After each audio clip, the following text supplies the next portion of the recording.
Assalamualaikum dan selamat malam. Welcome back to channel. So malam ni Zul akan buat review market di coin market cap dan juga sedikit ke technical analysis di review untuk tengok ke mana arah pergerakan market. So guys, let's go, kita pergi ke coin market cap. So guys, sebelum teruskan lagi, please like, please subscribe dan share kepada rakan-rakan anda yang lain. So guys, let's go, kita review market secara keseluruhan apa yang dah berlaku untuk hari ni. So untuk dalam tempoh 12 jam dari pagi tadi pukul 8 pagi hingga sekarang ni dalam almost pukul 8 malam.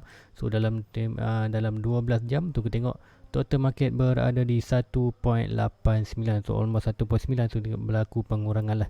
So pengurangan untuk hari ni almost 6%. So macam biasa kalau kita tengok total market melakukan pengurangan, ini bermakna kita tengok harga coin juga akan melakukan penurunan.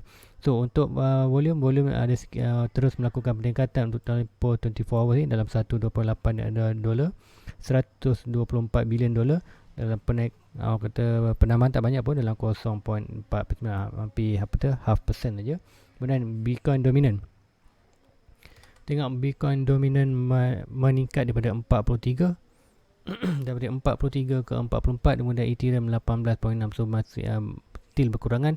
So walaupun kita tengok dominant BTC berlakukan penambahan, tapi kita tengok total market berkurang. So kita apa yang expected akan berlaku adalah harga Bitcoin juga akan melakukan kejatuhan. So let's go, kita review market secara keseluruhan untuk hari ini, harga semasa. So untuk Bitcoin berada di 44.6, so berlaku dropping. So untuk hari ini saja hampir 5%, untuk weekly hampir 3%. Untuk Ethereum kembali drop bawah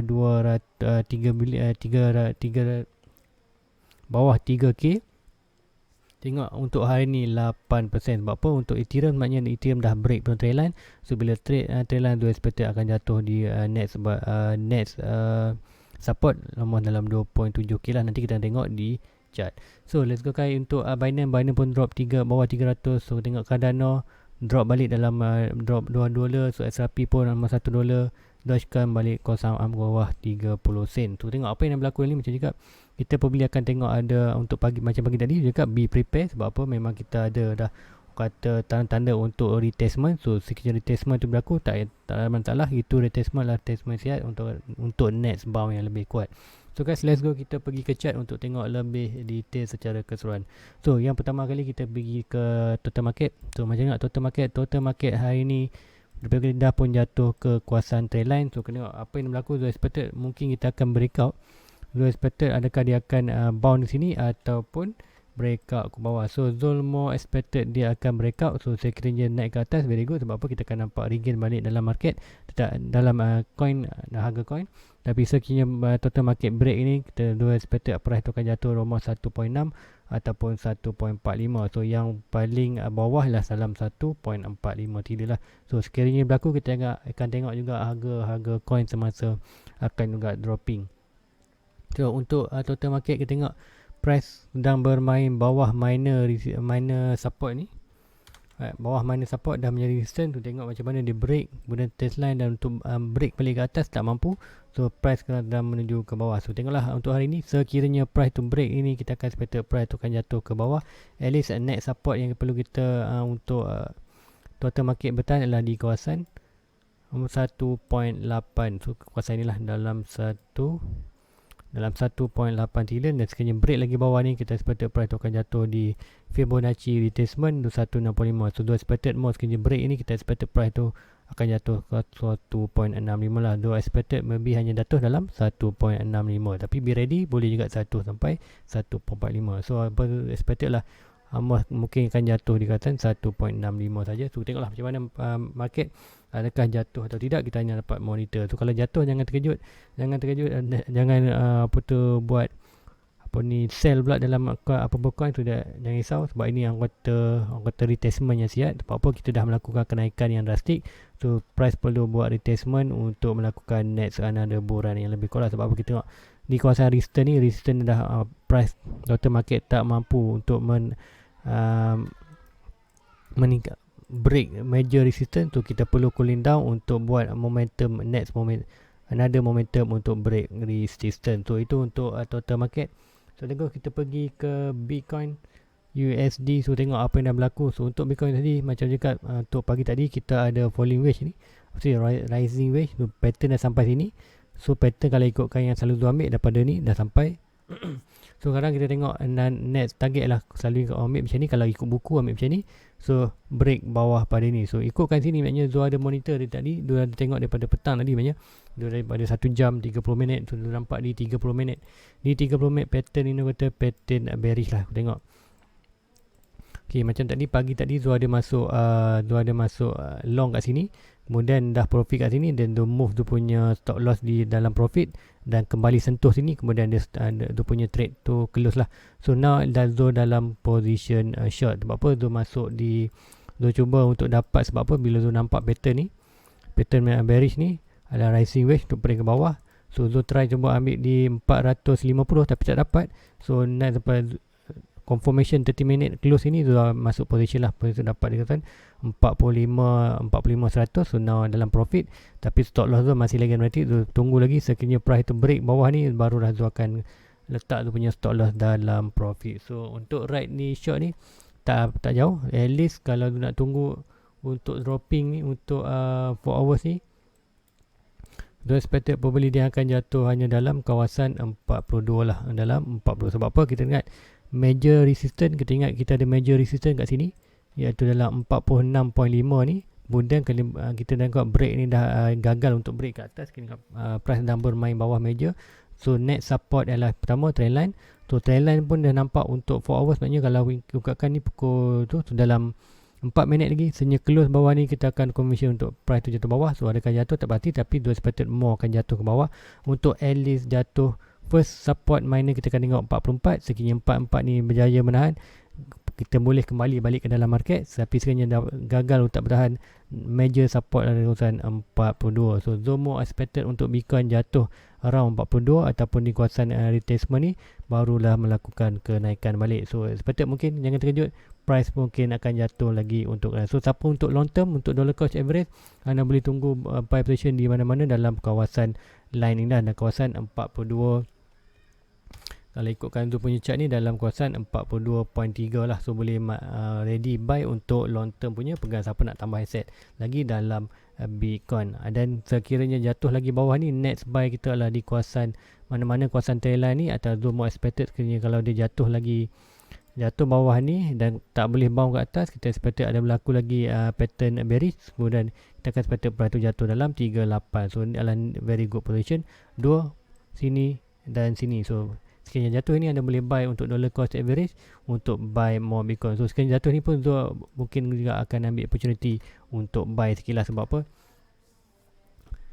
kat sini nak cakap retracement Fibonacci adalah very good di kawasan 42. Macam kita tahu 42 pun adalah kita punya very good support yang lepas. Sebenarnya kita break 42 terus melakukan bull run. So 42 adalah kata main target Zul untuk dia buat retracement di kawasan 42 dan melakukan bounce balik untuk at least cuba balik, untuk kita at least try untuk sampai di 50 sebelum kat sini kita maybe ada another rejection at least 46 dan berlaku untuk push ke atas. So perjalanan price probably akan berlaku macam ni, price ke sini naik, kemudian bounce dan melakukan kenaikan. So masih lagi kata continuously kenaikan. So kata kita dah melakukan kenaikan yang drastik dalam tempoh ni. So kita perlu expected untuk ada sedikit cooling down sebelum melakukan another move ke atas. So apapun, inilah very good opportunity untuk buy. Sekiranya ada position siapa nak tambah Bitcoin, boleh kata ambil opportunity kat sini lah. So dalam support di dalam 42.3k. So untuk Bitcoin. So untuk Ethereum sebenarnya Ethereum dah pun breakout trendline. So untuk ini Ethereum, so Ethereum dah pun breakout trendline. Tu tengok macam mana, macam cakap bila dia breakout trendline, first support kita di kawasan 30 dan 3k. Tu 3k ni pun dah gagal untuk bertahan, dah menjadi resistant balik. So apa Zul expected next support untuk dia jatuh adalah di kawasan retracement, macam je cakap pagi tadi, dalam 2.7k. So siapa nak dapat Ethereum, so Zul memang excited punya. Zul excited nak buy more Bitcoin Ethereum. Sebab apa, kalau nak buy Bitcoin Ethereum senang je, kita buy pakai Luno je. Sebab apa, Zul pun tak, kalau nak deposit dekat Binance pun susah kan, nak buy di another exchange pun tu tak di crypto pun susah lagi. So kalau untuk Ethereum nak buy, tu boleh buy di buy Luno je, dan nanti di Luno tu akan transfer tu punya di wallet lain lah. So expected tu Ethereum sekiranya jatuh di kawasan ni 2.7, so memang nak grab lah. Maybe so buy another 1,000 lah. Macam cakap minggu lepas tu buy dah 2,000, dalam 2,000 lebih Ethereum. Tu kalau jatuh lagi kawasan ni, probably Zo akan buy lagi lah. Zo akan buy lagi more than 1,000 untuk dapat RM1,000 lagi untuk Ethereum, untuk kata more long term punya pegangan. So apa pun very good opportunity untuk buy. Tapi Ethereum siapa nak bertambah, sebab tu cakap Ethereum di kawasan bila berlaku di resistance ni, kata kawasan kita perlu tengok aja, kita layan je profit bawah ni. Tapi sekiranya ada bound di kawasan ni adalah very good position di retestment. Macam kita ada dua retestment. Yang pertama di 27, sekiranya jatuh lagi kita akan dapat di 23. Tu mana-mana rezeki sudah seperti di 27 aja dan berlaku bound balik. Tapi sekiranya kita ada rezeki lebih lagi, kalau price tu jatuh dalam 23, very good position untuk buy. Tapi sekiranya jatuh bawah pada ni, kita kena beware sikit lah. Sebab apa, kalau jatuh bawah ni kita akan seperti price itu akan kembali dalam bearish market. So kiranya Ethereum jatuh dari kawasan 2.3, kita masih lagi dalam buran. Sebab apa, lower low, high high, lower high, buat high high. Sekiranya price break bawah ini, yes, kita ada petanda untuk price itu kembali balik dalam bearish market. So untuk Ethereum. So untuk lain-lain chart kita tengok untuk Cardano. Right, untuk Cardano dah pun ikutkan untuk Cardano, untuk first dia punya Fibonacci retracement dah pun sampai. So macam expected, dia dah tak gagal untuk naik ni dan berlaku bounce balik untuk dapat momentum kuat. So sekiranya total market terus melakukan jatuh, so expected dia akan jatuh lagi bawah. At least sekarang dia berada di support, iaitu di kawasan 1.9. Sekiranya total market melakukan jatuh lagi dan expected Cardano pun boleh akan jatuh, net support lah dalam 1.73. So siapa nak kita tambah aset dalam Cardano boleh tunggu dalam 1.73 ataupun lagi kalau bawah sikit lagi dalam kawasan 1.5. So mana-mana untuk long term punya pegangan. So ingat, beli tu untuk long term. Sebab apa, kalau anda beli untuk long term jangan risau. Sebab apa, Cardano dalam bulan 12 dan akan release smart contract, dirilis smart contract. So seperti harga akan melakukan kenaikan yang lebih drastik lah untuk Cardano. So macam ingat, untuk Solana tu dah melakukan, dia pun mereka dah break atas ni. So now adalah quarter cooling down untuk melakukan kata zone expected mungkin Cardano hanya akan buat sideways di kawasan ni. Tapi sebab apa, kita ada very good base kat sini. So expected mungkin buat sideways je, walaupun total market drop, kita zone expected tak drop banyak pun. Maybe kalau drop pun drop sikit lagi, almost ke minor support di kawasan 1.8. So apa-apa pun dalam market, be ready. Kalau anda nak buy lah di kawasan support. Di sini boleh buy, kat sini boleh buy, dan mana-mana line support ni anda boleh beli untuk kata dollar cost average, tambah lagi aset untuk di dalam wallet lah. So untuk lain-lain chart kita tengok untuk SRP. So SRP pun dah jatuh balik di kawasan Fibonacci retracement. So untuk long term untuk buy very good. Sebab apa, jika SRP dah pun masuk balik di dalam kawasan box orange. So dalam box support. So mana-mana price dalam 1.45 ke 8% adalah very good position untuk ada buy untuk long term. Tapi sekiranya price jatuh bawah ni, kita kata boleh berlaku, tapi boleh juga buy, tapi untuk expected untuk long term recovery lah. Tapi untuk bila sampai dalam box orange ni, kita expected untuk dia break ini akan menyebabkan price tu akan melakukan kenaikan yang drastik. So untuk Ethereum masih lagi belum keluar pada support, tapi untuk performance dia daripada bawah support masuk balik dalam kawasan support, a very good position untuk dia price untuk melakukan kenaikan. So macam cakap, total market dalam dropping, so mana-mana coin pun akan turut melakukan dropping. So tu nak pergi juga BNB. So BNB, kalau kita tengok BNB, so BNB kat sini kata sedikit kata cantik dia punya charting. Sebab apa, walaupun dia ada pattern bearish, dah pun break up bawah, dua expected dia hanya jatuh di kawasan trendline ini. So untuk BNB macam cakap, BNB untuk long term masih lagi bagus untuk buy. Sebab apa, untuk dia antara satu coin yang belum lagi sampai dia punya major resistance. So kalau dropping pun, kalau total market jatuh pun, dia seperti hanya jatuh dalam trendline sebelum melakukan another kenaikan ke atas. So apapun dalam BNB, kata very good position untuk buy. Dia sama juga lebih kurang dalam Polkadot. So kalau dalam Polkadot, mana Polkadot dot pun kata baru je keluar daripada support. So expected dia dah pun sampai trendline ni. So expected maybe kalau akan melakukan kenaikan atas lagi untuk at least sampai di kawasan ni. So siapa nak beli dot untuk long term pun masih lagi kata good position untuk buy untuk long term. So kan kalau kita tengok juga untuk chart lain seperti Solana. So tengok Solana apa yang berlaku ini. Solana terus melakukan kenaikan. So Solana sedang melakukan kenaikan di net resistance ataupun net price target, iaitu di 82k. So adakah bagus untuk masuk? So untuk Solana tempat price dah pump memang tak bagus untuk masuk. Kita hanya perlu tunggu retestment lah. So contoh kalau Solana dah pump, so kita perlu tunggu sekiranya price itu kembali balik di kawalan support ni atau tak bagus, tapi sekiranya price itu buat all time high baru di break 1.6 ni, break 1.6 main ke atas dan kembali balik water retestment yang macam ni, break dan kembali balik, so sekiranya anda boleh buy beli di kawasan ni. Siapa nak buy di Solana lagi, nak tambah asset lagi, tunggu dia break dulu 82, retest balik 82, anda boleh buy untuk expected net dia punya target ialah di kawasan 120. So 120 punya pergerakan kata jarak tu tinggilah, kata berapa persen peningkatan tu kalau at least dalam 46%. So apapun dalam Solana, siapa yang dah ada yang bawah ni boleh buat dollar cost average. Sebab apa, kalau ada buy kat sini pun tak ada masalah. Dekat sini aku kata per coin, average per coin akan dropping sikit je, akan naik sikit, tapi walaupun jatuh anda stay dalam profit. So untuk Solana masih untuk Zul tu tak masuk. Sebab apa, kalau nak masuk juga Zul perlu tunggu macam cakap ni, break ini rebound barulah masuk lagi untuk Solana. So lain untuk Terra Luna. Terra Luna pun sama juga, sedang breaking 1.2, belum jaya lagi. So 1.2 sebenarnya break ini retest, so anda boleh masuk di retest ni, kemudian expected untuk di 33, dan break 1.6 kita expected price tu akan pergi 2.6. So 2 apa expected lah, sekiranya price sampai 1.6, so expected mungkin ada rejection yang besar sikit.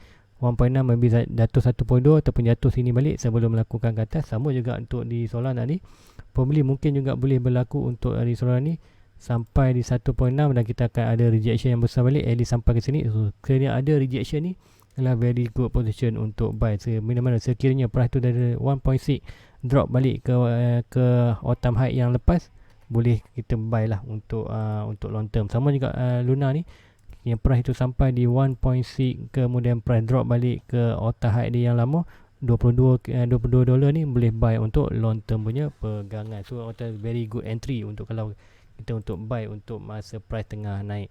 So untuk lain-lain chart, so ada tadi yang tanya tu pasal Aussie ataupun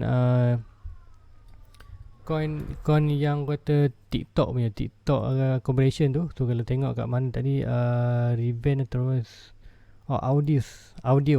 So audio ni, so dalam 2.9, so ada yang subscriber tu tanya audio ni boleh buat turn review. So tu tak buat review, so ini tu akan buka chart dia. So siapa nak buka ni boleh ke Coin Market Cap, bawah tekan aja ni trading view. So ada trading view, ada tekan trading view, dia akan keluar chart dia. So chart situ pun anda boleh buat charting. So tu tak pergi, so akan tunjuk ni. So kalau kita tengok kat sini macam mana, dia dah pun untuk audio ni dah pun melakukan rug pull lah. So macam mana price ini daripada sini, tengok price ni daripada sini ke sini dah pun buat rug pull dan very good position, dan dah melakukan atas, sudah melakukan pump daripada $4 drop balik. So adakah very good position untuk buy? So untuk buy sini kita perlu tunggu retestment. Kalau nak betul-betul nak masuk balik, kita perlu tunggu retestment untuk kat sini. So ini kalau daily, kalau bagi 4 hours, ada tak 4 hours? Alright, 4 hours at least kalau nak masuk juga untuk buy, kita perlu tunggu retestment, swing low to swing high. So kita perlu tunggu area dalam kawasan 0.6 tu, dalam sini lah, at least dalam kawasan ni barulah kita boleh buy dalam 0.6. So dalam kawasan ni, dalam 2.5, kalau price tu jatuh dalam $2.5 tu boleh buy lah, boleh buy untuk long term punya pergerakan. Tapi apapun untuk chart ni tu tengok boleh buy, and then sebab apa kita dah break minor support ni, so expected boleh jatuh. Dan sekiranya jatuh bawah lagi kat mana, so expected kalau jatuh bawah lagi untuk last support, kata last tempat buy tu, kalau ikutkan swing low kayak ni, swing low to swing high dalam $1.8. So ini jatuh $1.8 boleh buy lah, tu antara $2.5 dan $1.8, very good position untuk buy untuk long term. So untuk long term jangan ingat untuk leverage apa, ini untuk long term, anda buy dan hold saja. Sebab apa, audio sini, audio kalau kita tengok ni, mungkin kat sini kalau tu pergi dekat tengok dia punya charting dia, audio USD. Alright, di Binance ada. So siapa nak buy boleh di Binance. So Binance boleh access lagi. So kalau access pakai app boleh. Kalau di PC kita install dia punya app tu, boleh install lagi. Boleh pakai lagi Binance tu. Cuma untuk deposit tu susah sikit lah. So untuk di audio ni, so kita tengok macam mana price dia. So last support kalau ikutkan, kalau dia tarik swing low to swing high, untuk last support dia lah di kawasan ini. So mana-mana price jatuh balik di kawasan ni, very good position tu. Macam cakap dia lah, dalam 2.5 ataupun 1.5. So dalam 2.5 ni dalam kawasan ini. So kalau yang ini kita tengok expected price dia, kalau ni dalam 1.9 tu, cakap dalam 1.8 tu dalam $2 lah. So dah ikut mana price dalam $2 ni, boleh very good position untuk buy sekiranya jatuh balik kawasan ni lah. So the expected price itu akan jatuh balik kawasan ni. Sebab apa? Kita dah melakukan kenaikan tadi. So jatuh balik. So expected mungkin akan jatuh bawah ni sebelum melakukan. Sebab apa kita tengok total market pun jatuh. Sebab cakap bila total market jatuh, semua harga akan jatuh. Dan kita tengok di RSI pun dah overbought maknanya. Dan ni pun dah overbought. So expected akan ada pull down untuk at least sampai di $2. So dalam $2.5 ataupun $2. So very good position untuk buy dalam area tu kalau nak buy untuk long term lah. So siapa tak tahu Audios ni apa, Audios ni maknanya TikTok dah pakai Audios ni sebagai platform ni lah. Dia tak faham lagi, dia tak baca lagi, tapi orang kata collaboration lah, orang kata gabungan antara audio TikTok menggunakan platform audio untuk kata dia punya TikTok lah. Dia tak faham lagi, tapi itulah orang kata collaboration ataupun kerjasama antara TikTok dengan Audios ni. So apapun dalam market, so kalau anda kaji dia punya fundamental, kalau fundamental ni okey, anda boleh buy lah untuk long term. So guys, itu aja untuk malam ini. Untuk last tu, sebelum tu kita pergi total market dulu untuk last. So untuk total market ni, apa yang nak terangkan lagi sekali, kita tengok dulu macam mana total market ni. Sekiranya total, walaupun Ethereum dah breakout, BTC pun ikutkan dah breakout, tapi sekiranya untuk confirmation drop, betul-betul nak drop, kita sekiranya total market ni drop bawah ini, yes, kita akan ada confirmation bahawa kita akan ada pullback yang besar lah untuk Bitcoin, Ethereum dan semua. Lah tu untuk Ethereum dah pun berlaku pullback, dah pun berlaku rejection. Dia expected dia akan pergi dalam 2.7. Untuk Bitcoin juga dah pun ikutkan sini, dah pun breakout. Dia expected akan sampai di 42 lah. So kita tengok macam mana berlaku. Sekiranya ni berlaku, kita expected untuk confirmation, anda perlu tunggu di total market. Tengok macam mana total market. Probably total market untuk malam ni mungkin kita akan ada breakout di bawah ni. Kemudian untuk besok mungkin kita akan ada drop bawah. Kemudian tengok Bitcoin dan Ethereum akan turut-turut melakukan jatuh lah. So jangan, itulah very good position untuk buy. To buy untuk dollar cost average long term punya, holder dalam anda punya wallet. Baik, itu aja untuk malam ni. Please like, please subscribe, share kepada rakan-rakan anda lain. So jumpa lagi malam nanti, jumpa lagi pagi esok. Assalamualaikum, bye bye. Everybody get your fucking hands up.